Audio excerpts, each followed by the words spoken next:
Paz do Senhor, meus irmãos em Cristo Jesus. Obrigado por estar aí mais uma vez, participando desta aula da Editora Betel, a lição número 10 desta feita. E você que está aí a primeira vez participando desta videoaula, muito obrigado. Deus te abençoe, seja bem-vindo em nosso canal do YouTube. Eu sou o professor Ronald, do Instituto Teológico Metanoem, e tenho o prazer de servir a você, dando uma pré-aula da Escola Bíblica Dominical.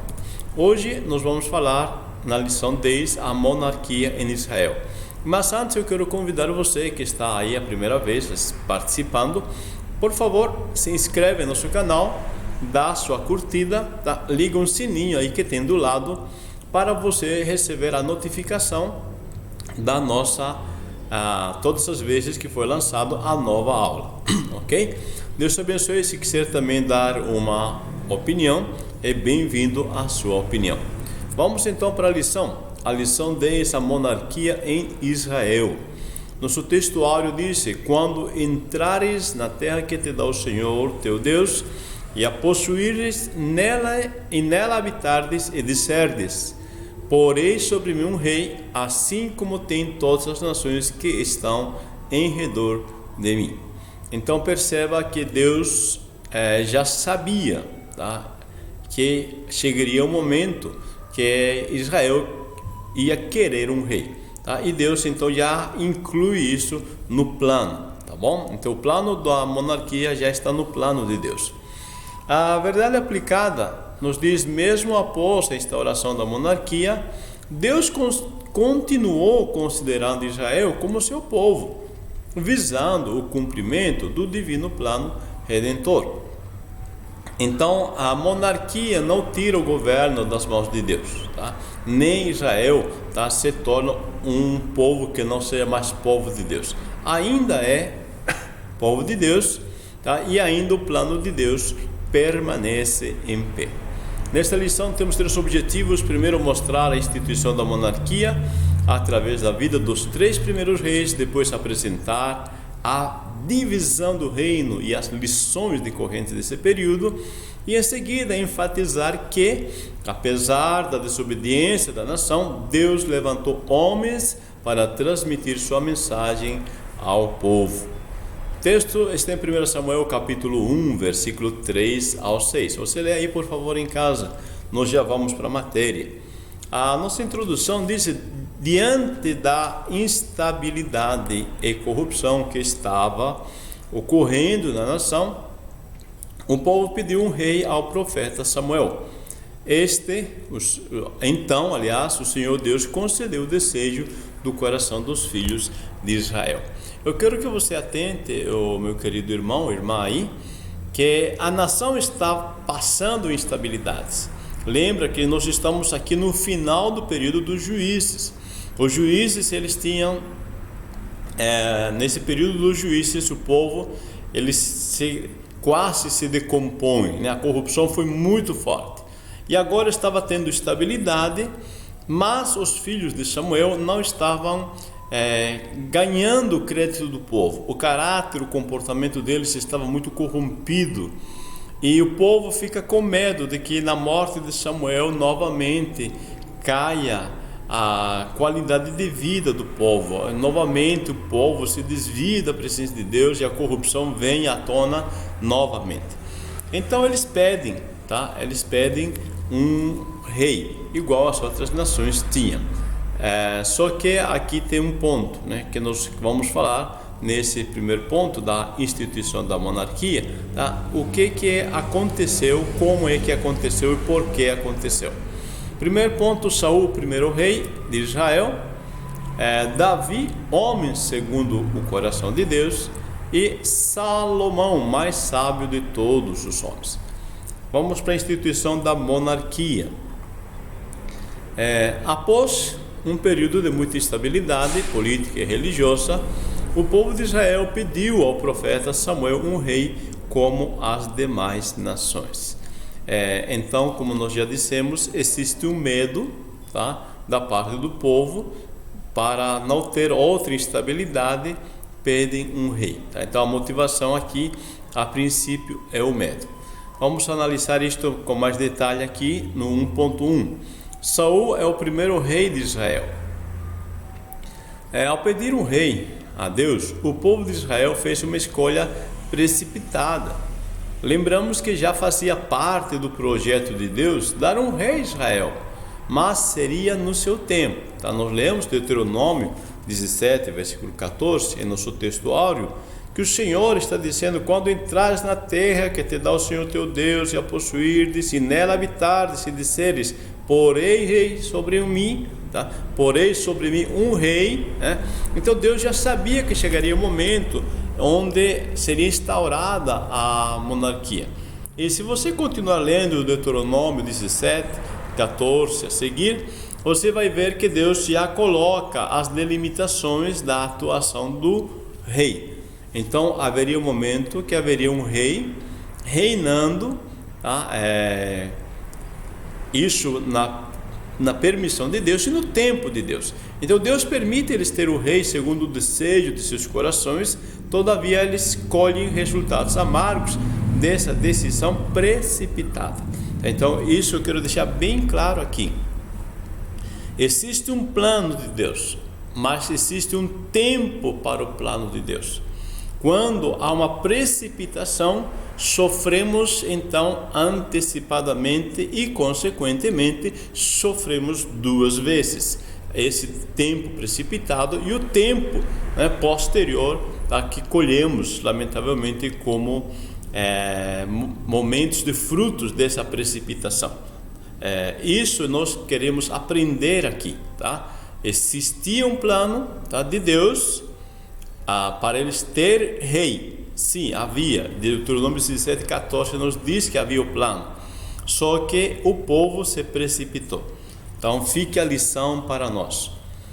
Deus pode ter um plano para minha, não é que pode, desculpa, Ele tem um plano, tá? Para a minha vida, Ele tem um plano para a tua vida, só que vamos descobrir o tempo. Como é que nós descobrimos o tempo? O salmista nos diz isso no Salmo número 1, que somos, quando tememos ao Senhor, tá? Quando nós meditamos na palavra de Deus, quando andamos segundo a lei do Senhor, disse o salmista que somos igual à árvore que dá o seu fruto no seu tempo, tá? Ou seja, sabemos entender o tempo de Deus.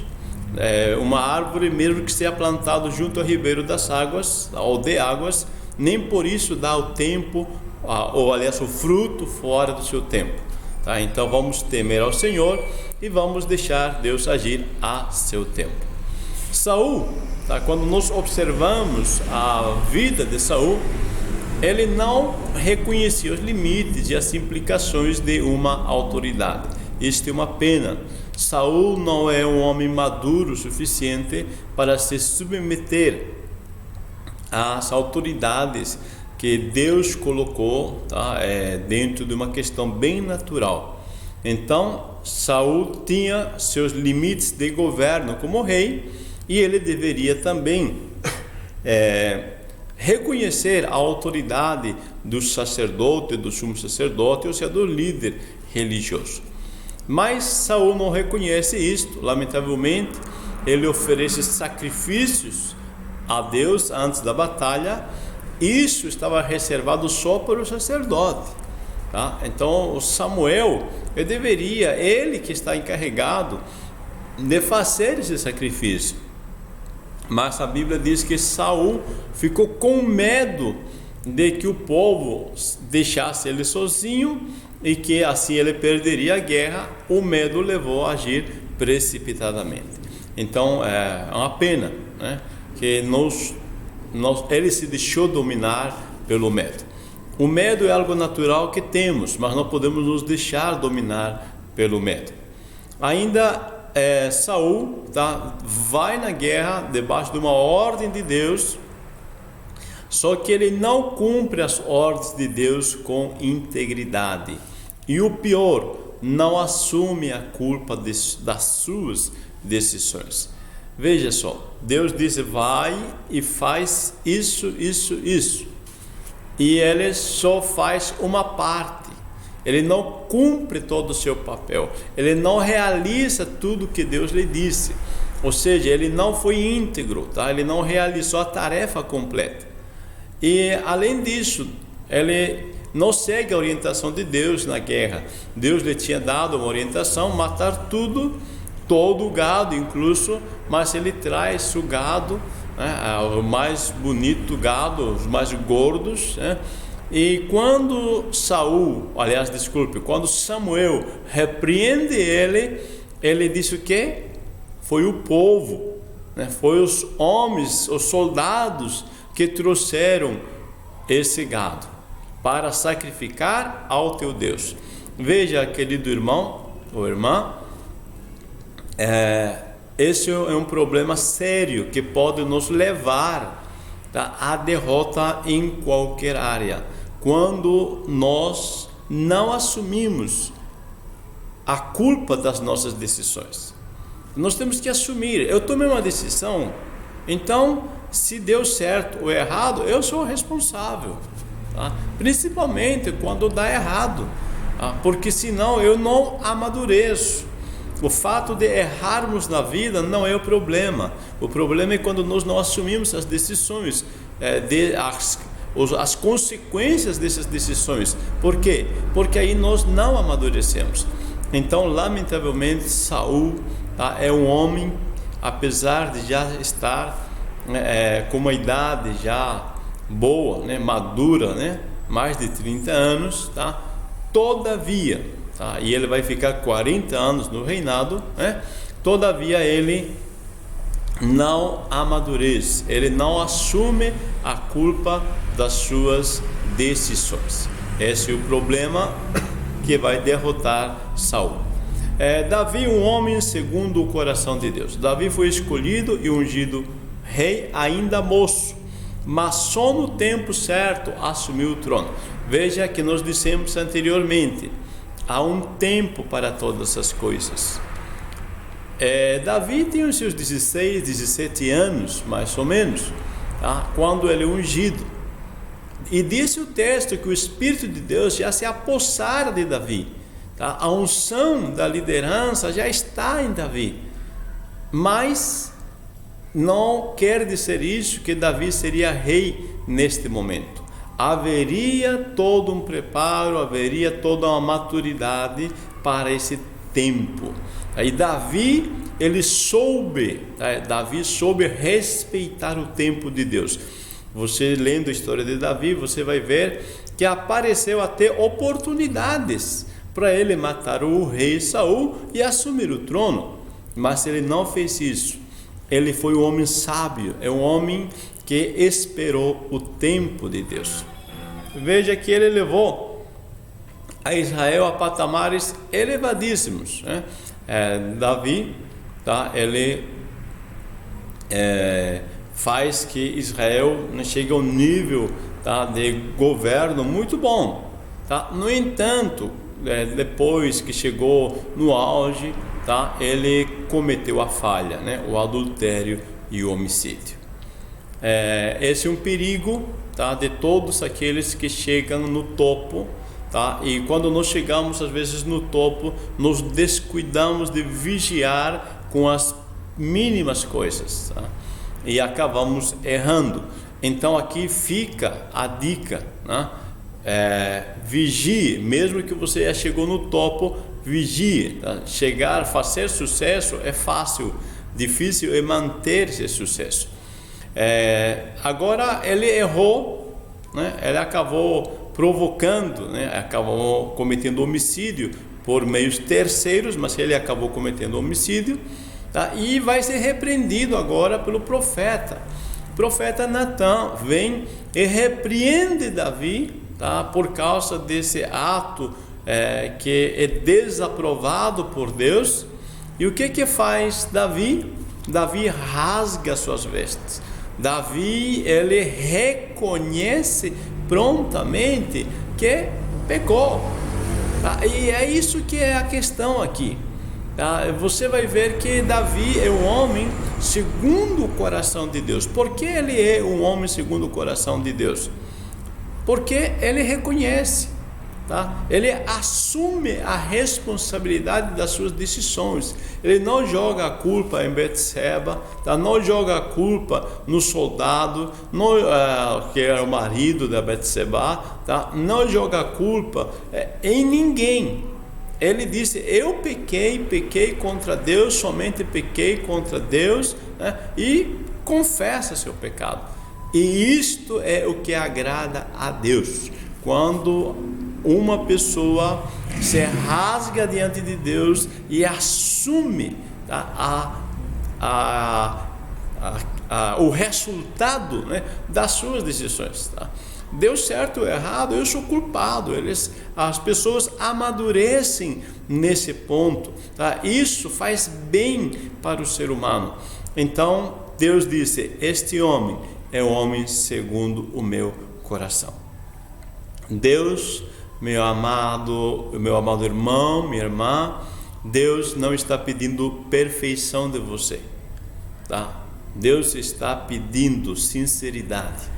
Deus nos pede que sejamos transparentes, tá? E isso que agrada a Deus, porque quando somos transparentes, nos colocamos nas mãos de Deus para que Ele nos molde à sua maneira.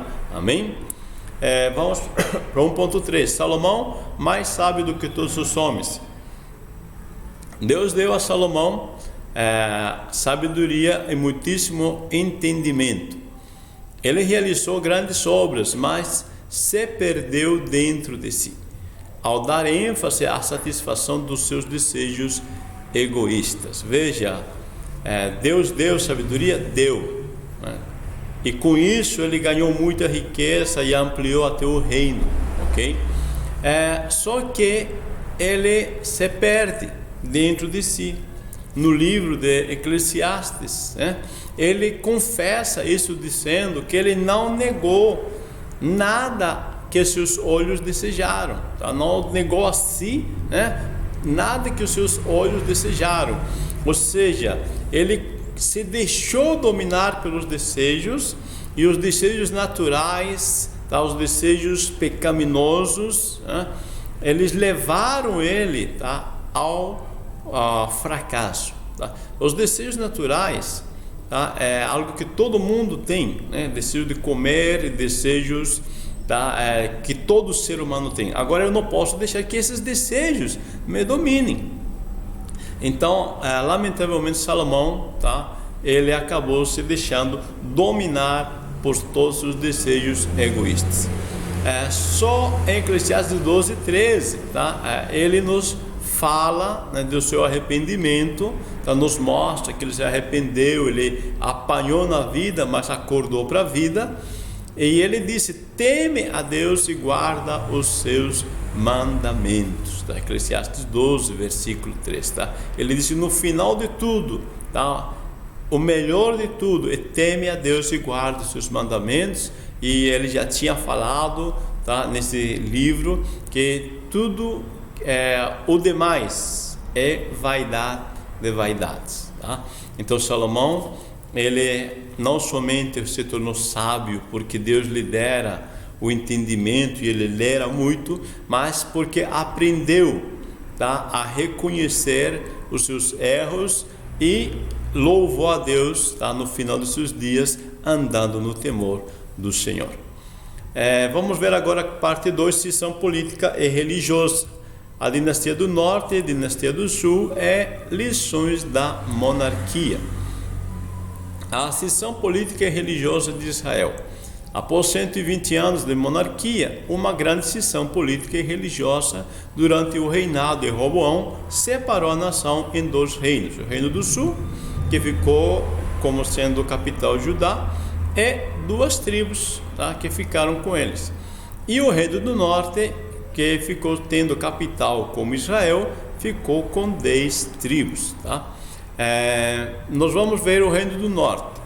O reino do norte, ele inicia-se em 931 a.C., tá? Estamos vendo antes de Cristo, e todos os reis do norte, eles são classificados como maus, tá? Desde o primeiro rei, né, até o último, são pessoas que não temem ao Senhor e se inclinam para a idolatria, lamentavelmente.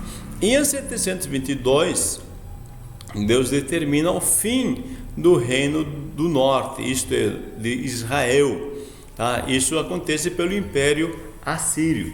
O Império Assírio, tá, que foi o império que castiga o reino do norte, Israel, tá? Ele vai invadir Israel e levar as pessoas, ou a maior parte das pessoas, para outros países, outras nações, espalha eles nas nações, e na capital de Israel do Norte, que era Samaria, a última capital, a Assíria coloca estrangeiros em seu lugar.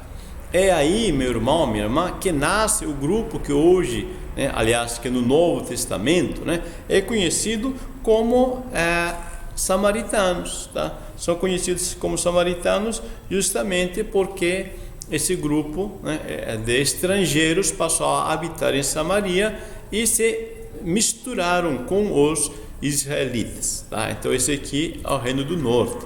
Já o reino do sul, cuja capital foi o reino de Judá, tá? Eles foram advertidos também pelo Senhor várias vezes, mas não deram ouvidos.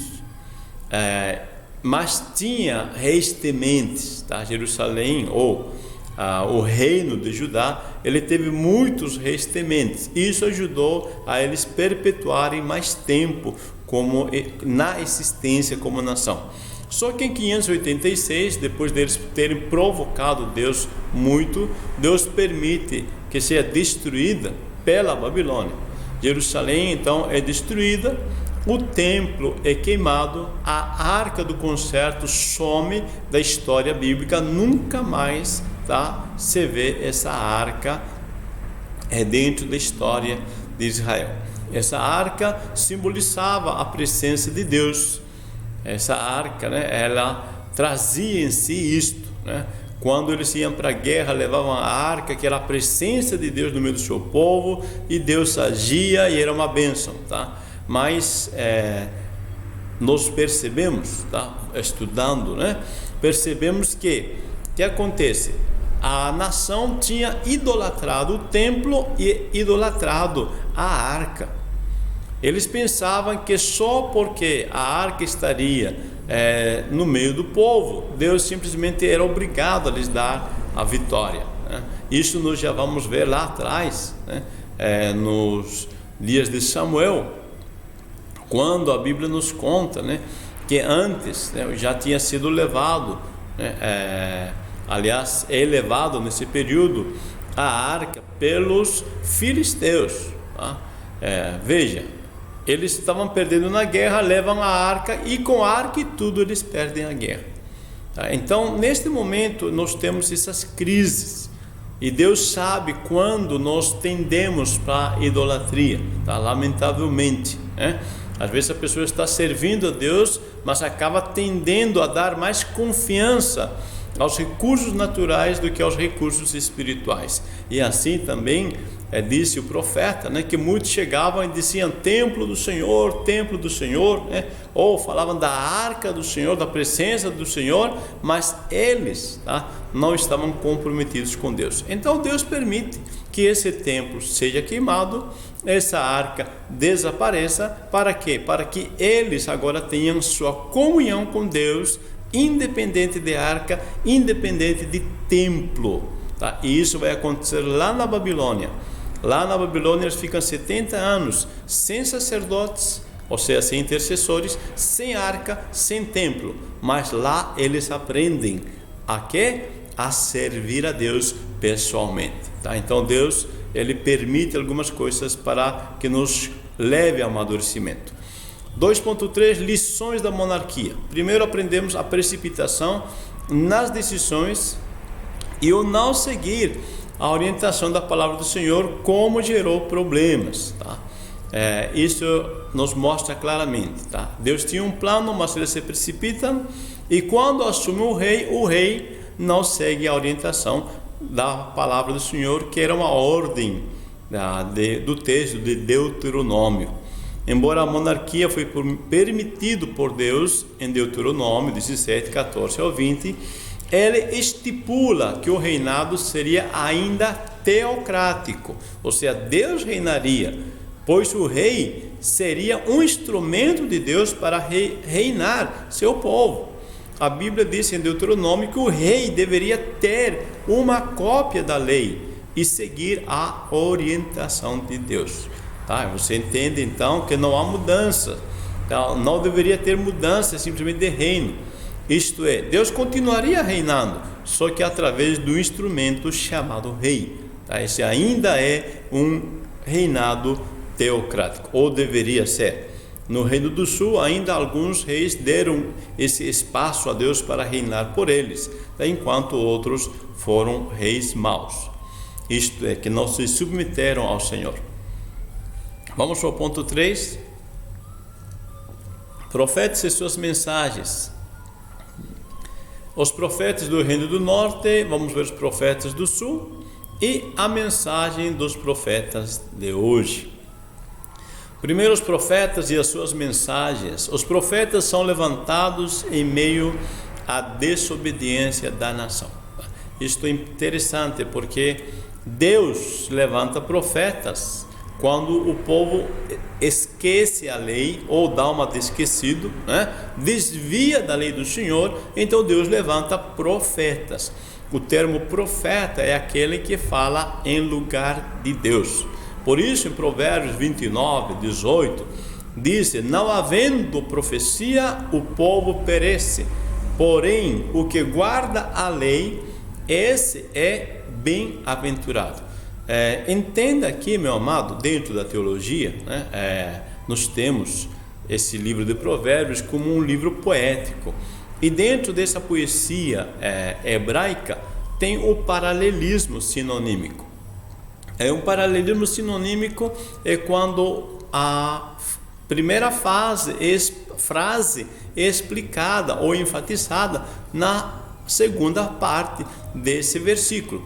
Veja, não havendo profecia, tá? O que está querendo dizer com profecia aqui? Ele está se referindo à lei. Veja, na segunda parte do versículo, ele enfatiza, ele esclarece. Isso se chama poesia sinonímica, ok? É um paralelismo sinonímico. Então, não havendo profecia, está dizendo quando as pessoas, tá, não observam a lei, quando um homem enviado por Deus não deixa clara a lei para o povo não guarda a lei e por isso o povo perece.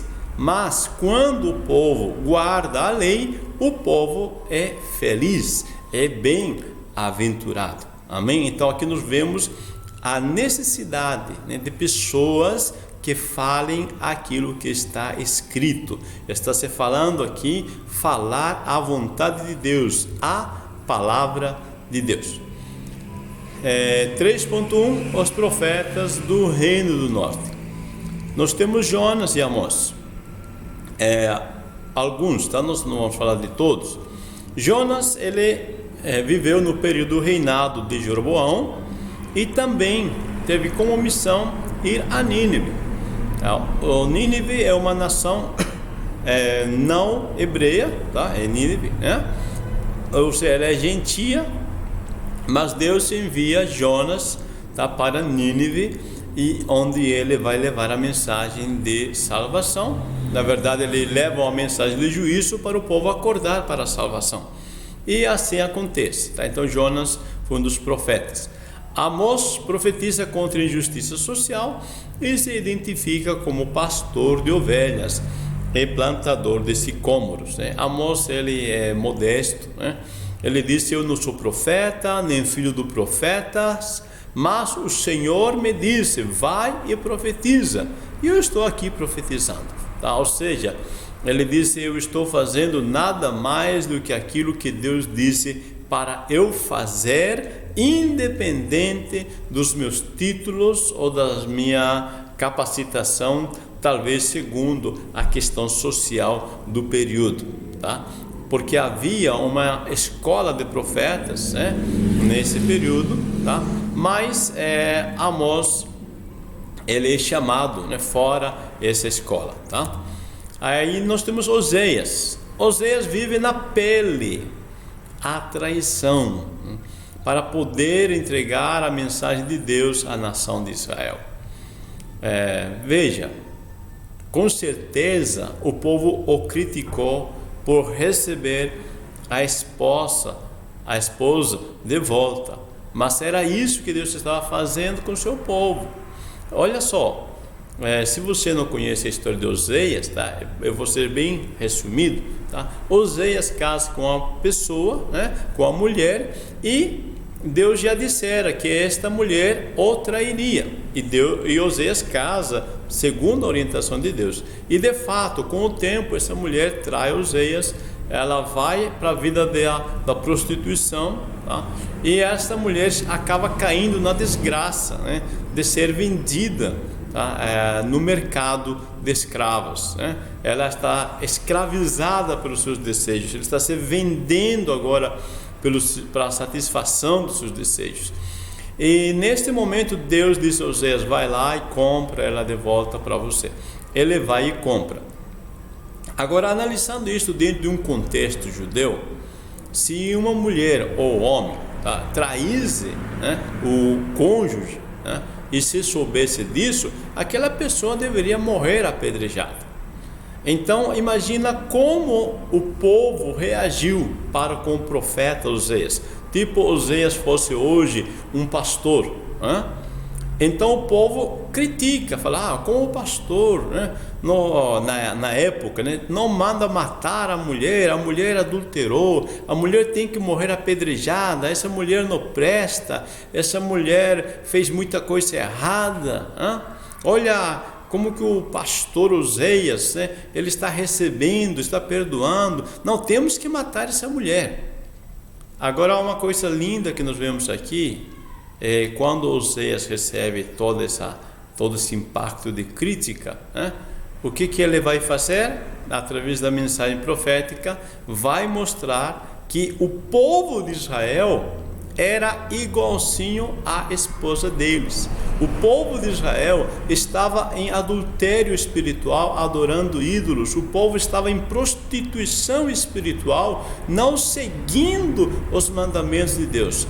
O povo era igualzinho à esposa deles, que se deixaram levar pelos seus desejos pecaminosos, e agora eles só enxergam o erro da esposa de Oseias. Então Oseias está dizendo agora: observem vocês, né? Vocês querem matar, né, essa mulher? Ok, podemos matar, mas vocês também vão para o paredão para morrer, porque vocês, à semelhança dessa mulher, também traíram o Senhor, né? Foram atrás de outros deuses, tá? Então por isso essa mensagem de Oseias é muito impactante.